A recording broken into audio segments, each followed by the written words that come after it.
What's going on, everybody? Troy Rawlings here. Happy 2023. And baby, on stands now the new January, February issue of Sheen magazine. Get your copy now. I want you to get your copy now also because I'm so excited about a new article series I have in the book called Cigars, Sips, and Socials. Cigars, Sips, and Socials. We're talking about the new Black Business Network. But is it really new? Is it really new? Or am I just getting old? They'll be on stands until February 28th, my birthday. But the dope thing about this article is that it's a series. So you got to get this magazine and then get the next one and then get the next one. It's a series. You understand what I'm saying? A series. You get me? Page 60. Cigars, Sips, and Socials, baby. And it starts off with the brothers from Drove Stogies, Ian Farquharson, Pamela Miles, and much, much more to come. So get your copy today. Today. Take a picture of you picking up your magazine or do a video of you picking up your magazine from your favorite magazine stand. Tag me at Troy Rawlings at Sheen Magazine and I'll make sure I repost and blast it out for you. Great way to get some promotion for you and your business as well. The January-February 2023 issue of Sheen Magazine is out now. Be sure to go to your favorite magazine stand and pick up your copy. This beautiful double cover issue. And check out the new article by Troy L. Rawlings, Cigars, Sips, and Socials. Cigars, Sips, and Socials features trend-setting entrepreneurs in the adult beverage and cigar industry. Ian Farquharson, the owner of K7 Island Rum Punch and CROSSWYNN Cigars. JAKIM Stewart and Ryan Taylor, proprietors of Drove Stogies. And Pam Miles, owner of Miles Select Vodka and Jerome Renee Cigars.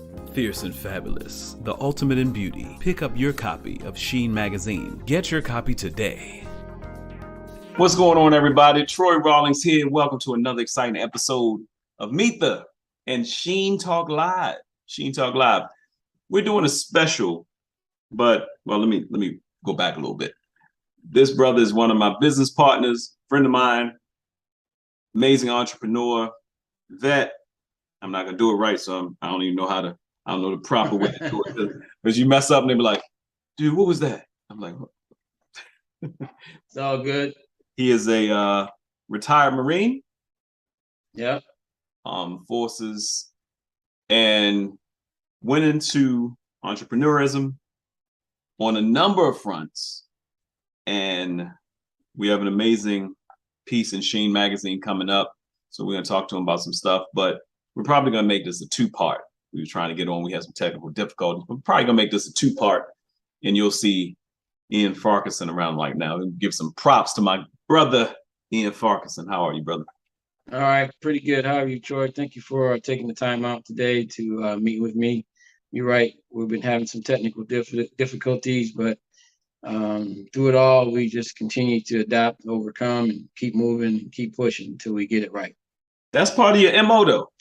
That's part of your MO. That's part of your modus operandi. Yeah. but let's go back. Let's go all the way back. Where are you originally from? I was born in Kingston, Jamaica, capital of Jamaica. Big up Jamaica. Very proud Jamaican. Very large family, immigrated to the United States in 1977, Hartford, Connecticut, to be specific. And that's where most of my family resides. And that's where I went to school, elementary school, high school, graduated from Windsor High, Windsor, Connecticut. Salute to the Windsor Warriors. School's still open and thriving. So I'm an alumni of Windsor High. Graduated in 1989. Went into the Marine Corps from there and did many years in the Marine Corps. Loved every minute of it. Best decision that I could have made was join the Marine Corps to help me grow and become a real man. Yeah, I try to keep folks like yourself around me, so it keeps me regimented. You're Troy. Yeah, we're very prompt people. We believe in being on time and being where we're supposed to be, and but also we are very protective people. We like to, you know, protect those who can't protect themselves. So that's one of my things that I pride myself on is, you know, looking out for everybody else, make sure they're safe and happy. Yeah. So from Kingston, which I have so much love for Jamaica. I'm not from Jamaica, but I just went to Jamaica for the fourth time. I told everybody, and you included, next time I go, I got to go mainland. So I want to go with the round the way folks so I can find out where the real jerk is and the real down home, the beach near the house, or you know, just get around the people. Um, the vibe in Jamaica is different. Anyone that knows, if you don't know the history of Jamaica, uh, there are people that weren't going to be oppressed and pretty much wiped out any of the oppressors that tried to come in. So if you ever wonder why Jamaicans are proud, that's one. But if you ever wonder why they seem like they pretty relaxed, don't sleep. Yeah. This is our land. And when you come over there, when you come to Jamaica, first they welcome home. I was like, this do feel like home. Why does it feel so much like home? It's like, because this is our home. We made it our home. You're gonna come in here disrupting our home. And definitely not our peace. You cannot go to Jamaica acting like you got an attitude. And Yeah. you that American rush thing don't work there. It's like, calm down, man. Yeah. Good, you're home. We good.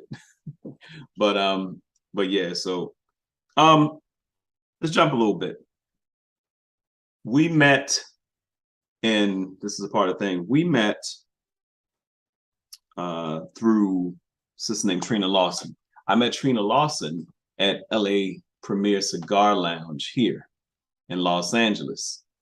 It kind of did something to me to realize that there's a whole nother Black business network in general, but Black business network especially in some of these main cities. Now we hear a lot about Atlanta, but definitely Los Angeles, the nucleus. I've met some phenomenal people. We've had most of our meetings down there since then. And they drove Stogies.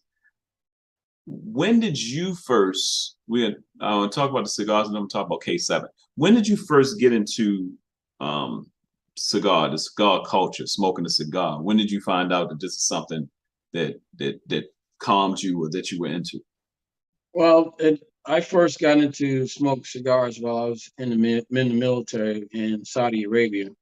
I actually met one of the Saudi royal family over there, and he and I, you know, met and we started, you know, vibing together. And he had a passion for cigars. He had a room full of cigars that he introduced me to, and he asked me if I ever smoked a cigar, and I said no. And so he, you know, showed me the Now, how room. old were you? How old were you at this time? I was probably around 21, 22, Okay.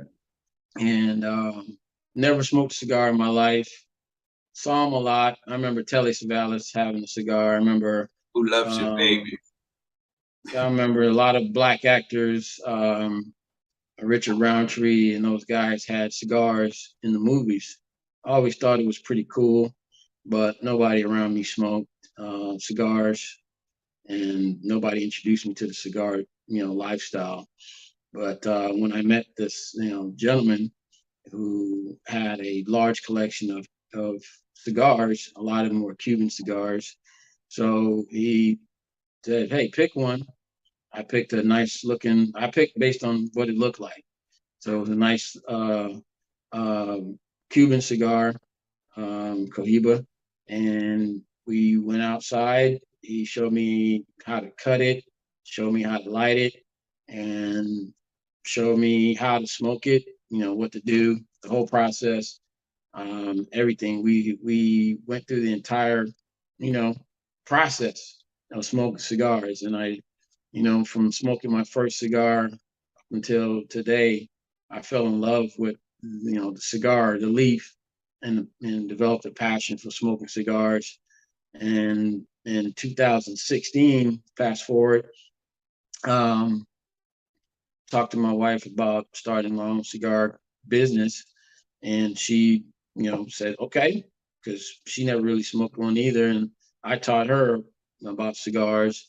You know, after doing a lot of research on my own and finding out about it and going to different places, Nicaragua to be specific, to learn about the manufacturing process, the plant growing process, how to grow the tobacco leaf. I taught her how to smoke cigars, how to hold it, how to light it, how to cut it, punch, bead cut, all of that. So she developed passion for it as well. So she said, okay, let's do it. So, we came up with the name CROSSWYNN Cigars, which is a combination of my family last name and her family last name. We combined it to create CROSSWYNN Cigars. And from there, it's history. We just delved into it, created the LLC, created, everything you need, t-shirts, webpage, all of that stuff. Started selling cigars. Cigar business is going great. People love the cigars. I smoke cigars almost every day. I was up to at least 5 sticks a day, but I had to come down from that because you blow through a lot of cigars if you're smoking 5 cigars a day. So yeah. And I don't smoke weed to get high or anything like that, but I'm a lightweight. One good cigar give me a buzz. Now, I've sat in a sitting and talking and stuff and smoked about 3. And that's like, but let me explain something to you. It's a lot. Most people say, oh, smoking is bad. I know, I get it. But there is something about the cigar culture that has kind of drawn me in. Me and my partner Yonder to make the books, and we do everything. When he took me to South Beach for my birthday. Me and another friend of ours' birthday same time. He says, "This is meet in Miami," and I smoked so many cigars down there. My tongue tastes like wood when I came back. Yeah. One of the things that really got me about when you and I sat down and had a cigar, you taught me some other things. You taught me about toasting the cigar properly and making sure it's an even burn. And and all that talking, you're probably going to go right with making sure it's an even burn. How to properly, I carry. If I go get a cigar now, I get a cup because that was a purposeful thing too. You taught me with that. But it's funny that in the midst of it, you said someone in Saudi Arabia who was probably royalty or what have you, took you and taught you a process. And y'all probably, that first meeting, y'all probably were there for what, 2 hours? Yeah, it's about a good 2 hours to smoke it. Yep. Yeah, so that's another thing. You have to have, I think it's a part of the culture and stuff like that, because you have to have time. Yeah. You have to have time to sit down, time to enjoy it. And that's one of the things I like about smoked cigars, and I tell everybody the same thing. When you smoke cigars, you shouldn't be in a rush. You should sit down to make sure you have the time to smoke it and enjoy. It's between you and the cigar. It's not between you and anybody else. And when I smoke cigars, I'm not smoking to impress other people. That's my time to just relax and just enjoy and be at one with the tobacco leaf. And whatever, if I'm sipping a beverage, I sip that beverage, and that beverage pairs well with the cigars that I'm smoking. Exactly. And all right, speaking on the beverage tip, this is about cigars, sips, and socials.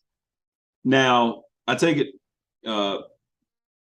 CROSSWYNN Cigars came along first. How did you get the idea to start your own beverage, your own hard seltzer, K7 Island Rum Punch?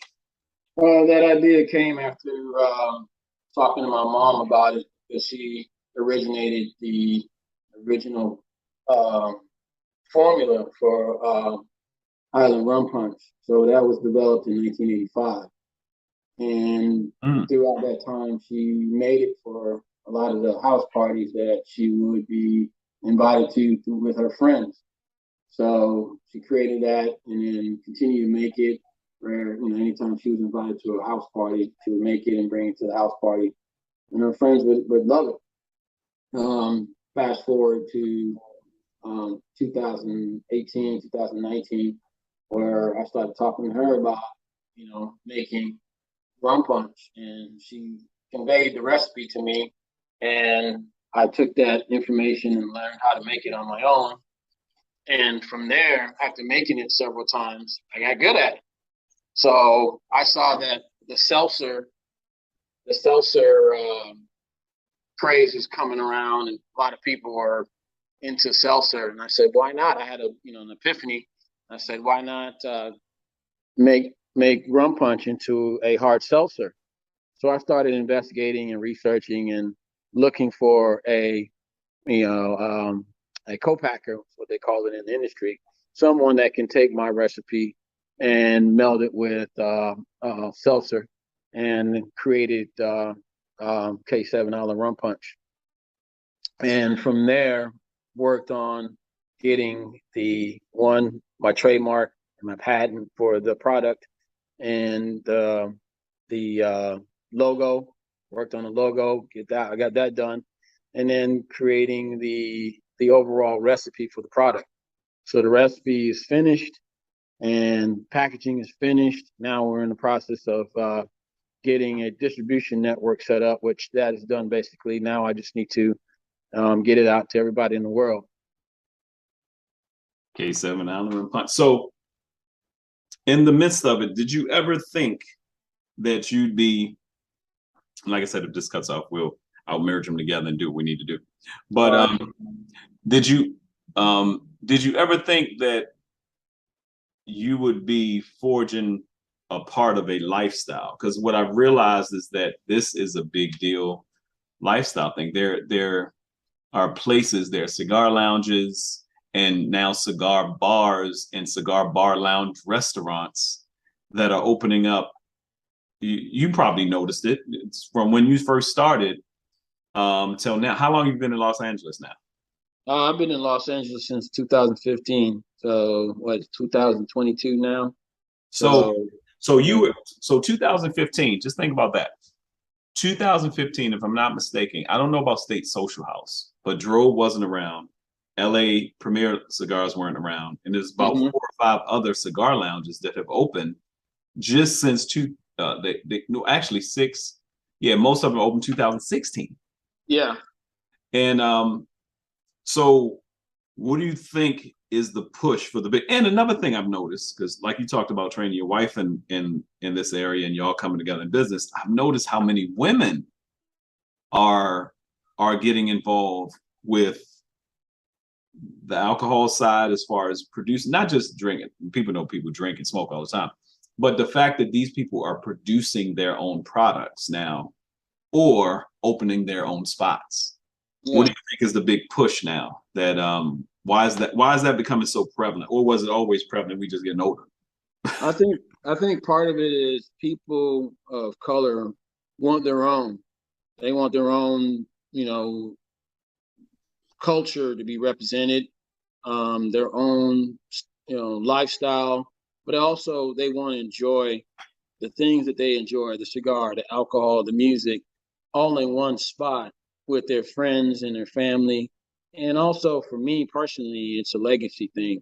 I want to build something that I can pass on to my, children and my grandchildren to say, hey, I wasn't just here hanging out and just doing the regular 9 to 5. I created something from scratch and I built it up to be a profitable business that I can leave to you and you can run it and, work for yourself.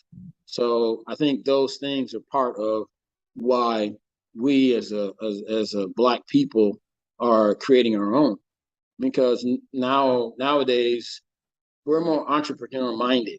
Right. I don't know if you're seeing a lot of the YouTube videos of people, doing drop shipping and things like that.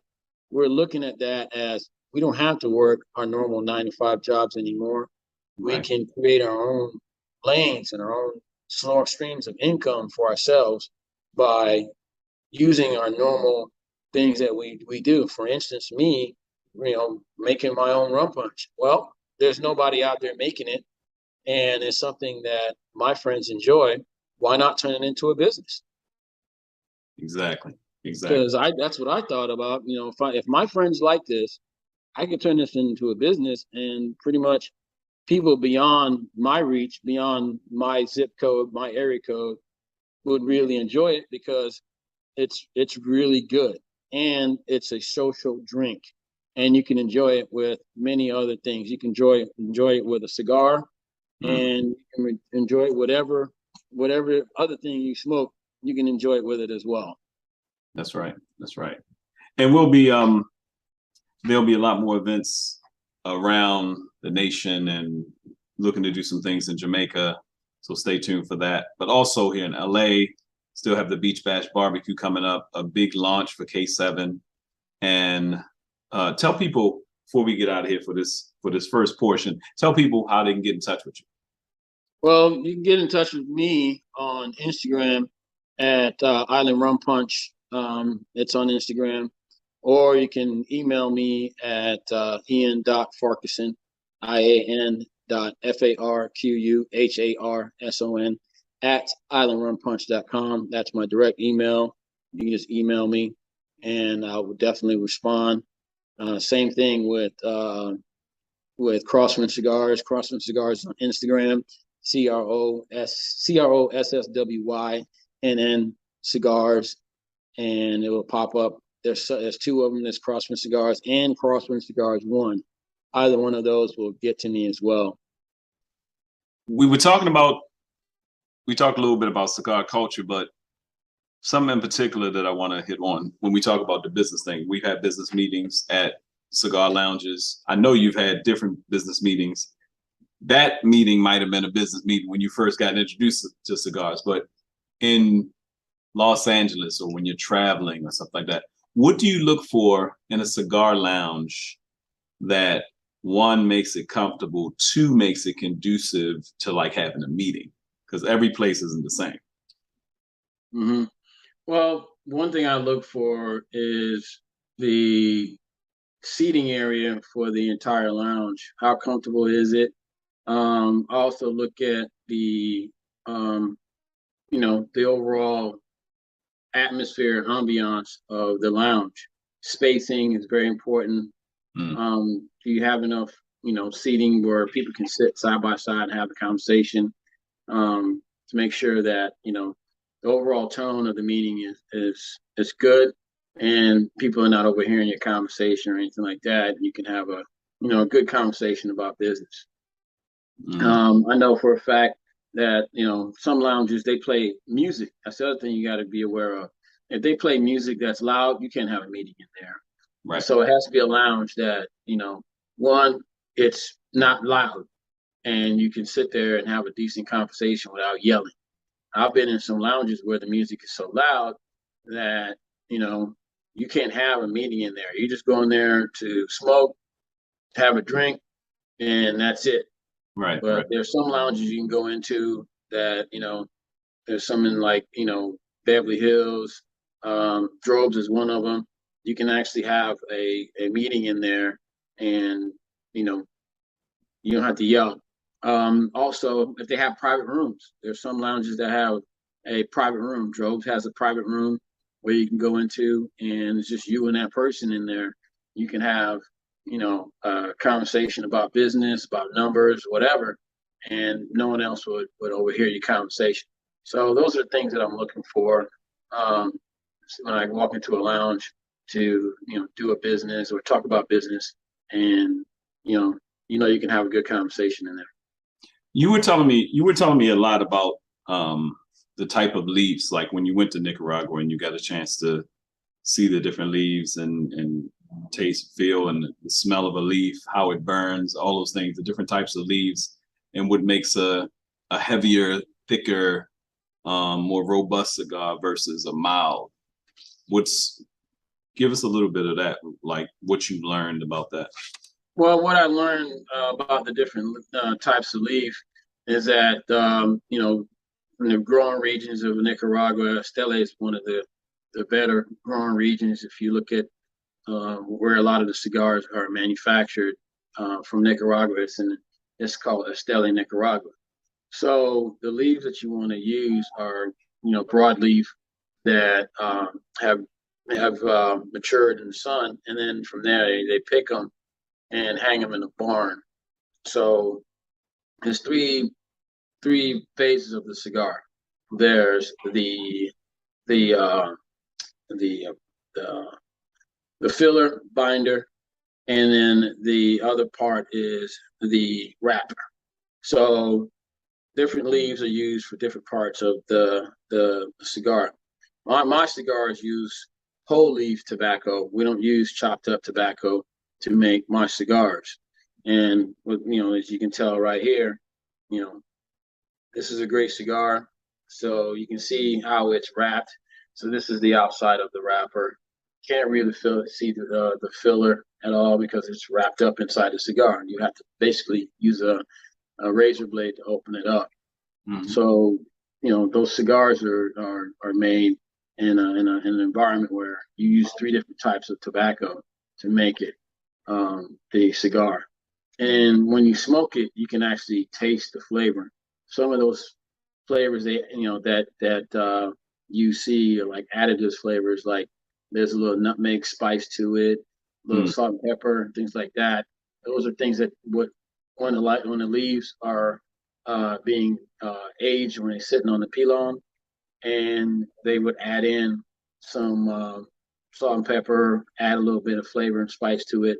So as it's aging prior to the wrapping process, so when you get the cigar, when you light it, you taste all of those flavors that have been, added to the product. Nice. So I'm glad you said that. I'm glad you mentioned about go back a little bit. I'm glad you mentioned about the atmosphere, because maybe the person who's listening that wants to be introduced to, because there's never a time that I've been to any of the lounges that they're so laid out now. They're so plush. They're so according to what you want. Some people want to go somewhere where they can party and smoke. Some people want to go somewhere like a Drove, where you can kind of sit down and be like, you know what I'm saying? You sit in the chair at Drove. I mean, I went there at 6 o'clock one night and he was like cutting off stuff. I was like, what's going on? It was like, it's 10. I was like, oh yeah, all right, y'all, nice meeting you. Yeah. Like it's 10, Troy. So the atmosphere has a lot to do with it. And the breakdown of what you just explained with the cigars explain a lot more about the essence of it, the taste. It's like an experience. It's, you go in a humidor and you're looking around, and especially if a lot of these places, for those who don't know, if you don't have a membership, usually you get a couple cigars up to $20, $25 or so, and you can indulge. You can sit down, you can smoke, you can chill. But going into the humidor for the first time, you're like, but it's good to have people like yourself, like other people who work there, who can tell you the different flavor, because it's really all about, it's like wine. Yeah. And cigars, it's not just what you see on the outside of the wrapper and also the band that's on it. Most people fall in love with what the band says on the outside. I look beyond that. There's some bands that are out, and also even the price. Some bands that I see with price is very, very high. It's not really a good cigar. Right. Not. People think that, a misnomer is that the higher the price, the better the cigar. No, that's not true. Sometimes the cheaper cigars are some of the better cigars that you can buy. So it's all about taste, because once you cut that cigar and you introduce flame to it and you start smoking it, all the different types of types of tobacco that are involved in making that cigar, they start melding together. So like when you put spice on meat. Mm-hmm. I was about to say, it's a slow cooker, baby. It's a slow cooker. The slower you smoke a cigar, the more opportunity for you to taste the different flavors that are involved in a cigar. And cigars can change from the first third, second third, and the last third of cigar. The flavors can change dramatically. So it just depends on your palate and what you're used to, and if you can taste those different those flavor enhancements inside the cigar. For me, I've smoked for so long, I can taste nutmeg. I can taste spices, different spices that are within the makeup of a cigar, and pretty much tell you what's in it. Yeah. I don't smoke flavor cigars because that they mess up my palate. It messed up. You know, I've had to really start all over when I indulged in those flavored cigars because there's so much flavor that has been introduced to them. It's no longer a cigar anymore. It's more like a cigarillo, or you know, it's like you're smoking a black and mild. You know what's so funny about that? And initially, I was kind of like, okay, when I got introduced to cigars, it was about the flavor. It was somebody had a soft pack with the great flavor, and he opened it up and kind of wrote, and then it was some other stuff. And then it was the dip cigar, and one of the guys at the joint, I think you told me too, he's like, Troy, if you want to add flavor to your cigar, just dip it in your cognac. There you go. Yeah, He said, and that's the original ideal way of introducing flavor to your cigar. And if you have a glass of wine or something that pairs well with cigar, you can even do it with tequila. You right, basically take the cigar and you dip it into to tequila, not immerse it or drown it. right. You You're just just doing the basically tip. You're just giving just yourself do some the flavor. tip, dip it in there, and you added flavor to it, and it's still a cigar. You just added whatever flavor content that's in that beverage. It's now on your cigar, and you can enjoy that with the cigar. So now those two flavors, or those many flavors that are now combining together to create an enjoying, flavorful cigar smoking experience. Right, right. I want to jump to K7 because when I first got introduced to you and we started talking about K7, which was so funny, is we met at a cigar lounge. We met at Drove. And I mentioned Drove because, well, I'm going to be interviewing the cats down there for the mag as well, for Sheen as well. But when you told me that you had the cigars, I was like, oh my God, well, it just made sense. But the whole vibe of K7 Island Rum Punch, I love that you talk about the history. I love that you talk about your mom's recipe. I love that you talk about how you move it forward. But every time I think about it, I'm excited about the launch. I'm excited about what we're looking to do with the Beach Bash barbecue. But what's the vibe? Because it's a little bit different. You know, we're in LA, so people love hard seltzers. They take hard seltzers to the beach in their cooler. Yeah. But this, what we're doing with the launch here and things like that, what's the energy that you want people to have if they're experiencing K7? Because a lot of times people don't know that most marketing folks and most people have an idea for like a lot of the tequilas that are coming out now. It doesn't even seem like they really want you to mix them. You know, when you talk about your Casamigos and you talk about your Terramana and some of these other tequilas, they're like, hey, they're trying to make them more sipping tequilas. They don't mind people mixing them, but they're like, hey, it stands alone. But what is it about K7 that you want people to get when they have an experience with it? Well, the thing I want people to get with K7 is it's ready to drink, of course, Right. if you want to do it that way. But you can also mix it with, you can mix it with wine. You can mix it with pineapple juice. You can mix it with grape juice. You can mix it with lime juice. The way I like to enjoy it, it's a recipe that I created myself, just experimenting in my kitchen, is that I utilize a small can of pineapple juice wherever you want. I happen to use Dole pineapple juice, pure pineapple juice, and I pour a little bit in a glass over ice, and I squeeze a half a lime into it, or you can just buy the bottled lime juice and squeeze it in there. Just one squeeze, two squeeze, however it's basically for taste. And then from there, you pour in the K7 Island Rum Punch over, and have a bartender's mixing spoon, and you stir it. And once you stir it, it's ready to go. You can sip it. It's really good.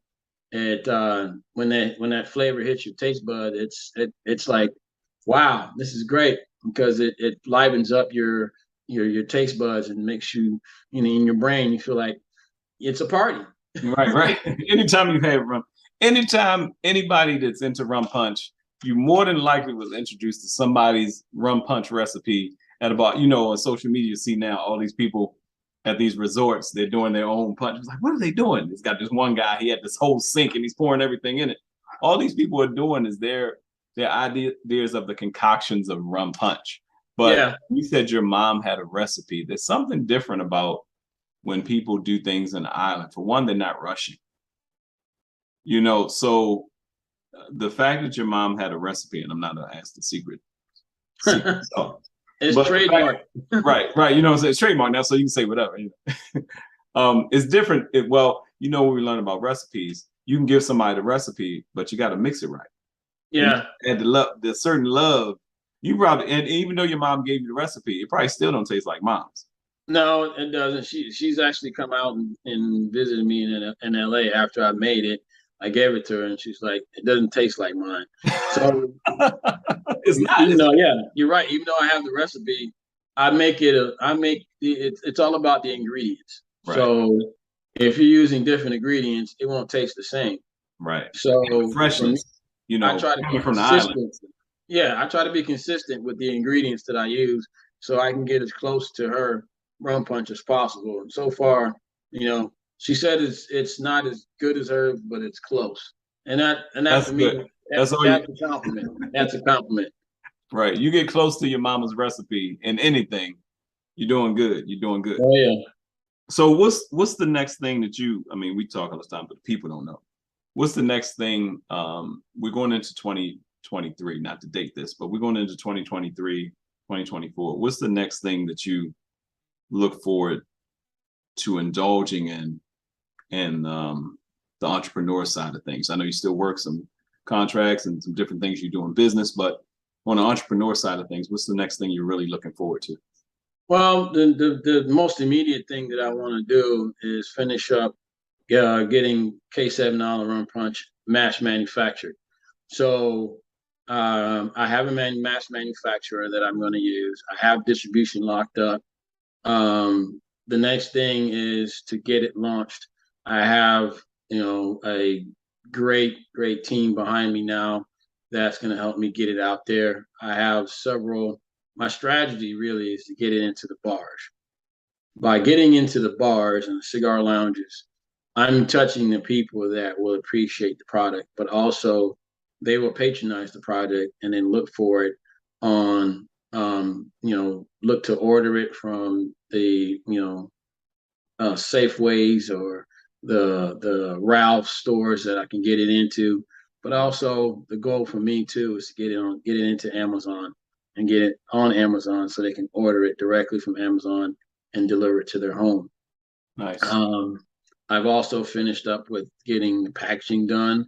So the packaging is finished. I'm going to be using a great company called PackTech for the packaging. So that is awesome. I'm excited about that. So then the next thing is to get it out there and get it into every location, everywhere that I can, get it into. And then from there, I want to hire a sales team to go out and, sign contracts and, get distribution going there too. So part of having a great distribution network is that wherever my sales team can get agreements to, from customers to buy the product, I can deliver nationwide. So that's what I'm really working towards. And then once I get that solidified and going, I'm going to introduce at least maybe 4 to 5, maybe even 6 different flavors of K7 Island Rum Punch. So that's the next step that I'm working on is getting flavors added to the product line. And then after that, I want to shoot commercials. I already have some commercials done. I found a guy that can do commercials. So that's done. I'm going to contact Hulu and work with them to get, I've got 3 commercials done so far and a lot of still photos that I'm going to put out on social media once I get the manufacturing done and get it, delivered to the distribution warehouse that I'm using. I'm going to get those commercials done and get them out so we can, create the buzz and create points of sale for Island Rum Punch. Love it. Love it. Love it. So you have the rum punch, you have we have K7 Island Rum Punch, you have CROSSWYNN Cigars, and we're helping people get more into a flow of not just your lifestyle. Some people don't have a chance to live on the West Coast or live in the island. But we try to set up your experience, and it's about lifestyle, it's about experience, and something that fits for the adult. I love the fact that we're making it cool for adults to sit back and enjoy a lifestyle that doesn't have to be so hectic. Yeah. And to set up your own rest and to set up your own area. Some people don't, if you don't drink or anything like that's cool. But for those that do, you can actually have something set up where it's not about getting bent and twisted, but you actually have a nice cocktail and a nice cigar, and the relaxation and the conversation doesn't have to stop. So thank you for all that you're indulging into the community, all that you're pouring in. Oh yeah. It's lifestyle community. It's awesome. Oh yeah. And then one other thing that a passion that I want to do is get into is I want to, with this is like a totally different side project, is, create a lifestyle brand through fashion as well. But it's going to also, the clothing is going to include K7 Island Rum Punch, but that's a website that I'm working on, and it'll be launching pretty soon as well, where people, not only can they get, the product, they can also get clothing as well for K7 Island Rum Punch. And it's going to be, bright, energetic, exciting clothing that you can wear on the beach, around town, running errands, or even flying somewhere on vacation.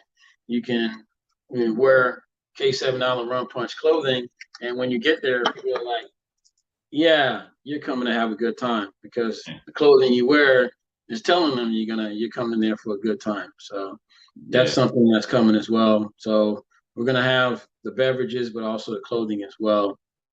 Right. It's like the Polo or the Ralph Lauren of the industry. Oh yeah. Yeah. Awesome. Thank you again, Ian. You're welcome, Troy. Thank you very much. Peace. The January-February 2023 issue of Sheen magazine is out now. Be sure to go to your favorite magazine stand and pick up your copy. This beautiful double cover issue. And check out the new article by Troy L. Rawlings, Cigars, Sips, and Socials. Cigars, Sips, and Socials features trend-setting entrepreneurs in the adult beverage and cigar industry. Ian Farquharson, the owner of K7 Island Rum Punch and CROSSWYNN Cigars. JAKIM Stewart and Ryan Taylor, proprietors of Drove Stokies. And Pam Miles, owner of Miles Select Vodka and Jerome Renee Cigars. Fierce and fabulous, the ultimate in beauty. Pick up your copy of Sheen magazine. Get your copy today.